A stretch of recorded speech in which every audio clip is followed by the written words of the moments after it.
तर मराठा आंदोलनाचा कुठेच विरोध केलेला नाही असं स्पष्टीकरण राजे मुधोजी भोसले यांनी दिलंय। मराठा समाजाला शिक्षण आणि नोकरीमध्ये आरक्षण हवंय आणि त्यासाठी ओबीसीतून आरक्षण देण्याची गरज नाही। मराठा समाजाला हे वेगळ्या प्रवर्गातून आरक्षण द्यावं अशी भूमिका मुधोजी राजे भोसले यांनी घेतलेली होती।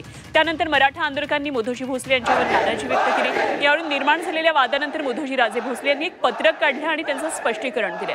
मराठा आंदोलनाला विरोध केलेला नाही, ओबीसी आंदोलनाला पाठिंबा दिलेला नाही असं मुधोजी राजे भोसले यांनी म्हटलंय। कुणाच्या भावना दुखावल्या असतील तर दिलगिरी व्यक्त करतो असंही त्यांनी नमूद केलं।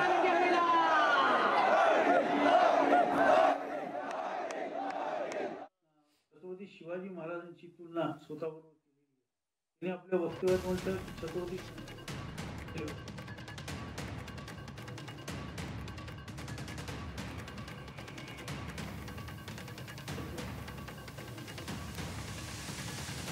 जरांगेंनी इकडे एल्गार पुकारलेल्या मुधोजीराव भोसले यांनी यावर आपली भूमिका काल मांडलेली होती। मराठा आंदोलनाला मात्र कुठे विरोध नाही असं त्यांनी आता स्पष्टीकरण दिलेलं आहे। ना ओबीसींच्या आंदोलनाला पाठिंबा दिलेला आहे। मराठ्यांना आरक्षण हे केवळ शिक्षण आणि नोकरीमध्ये हवं आहे आणि त्यांना बाकी कुठेही आरक्षण नको असं म्हटलेलं असल्याचं त्यांनी स्पष्टीकरण दिलंय। मात्र जर कोणाच्या भावना दुखावल्या असतील तर दिलगिरी व्यक्त करतो असं स्पष्टीकरण त्यांनी दिलं। मीडिया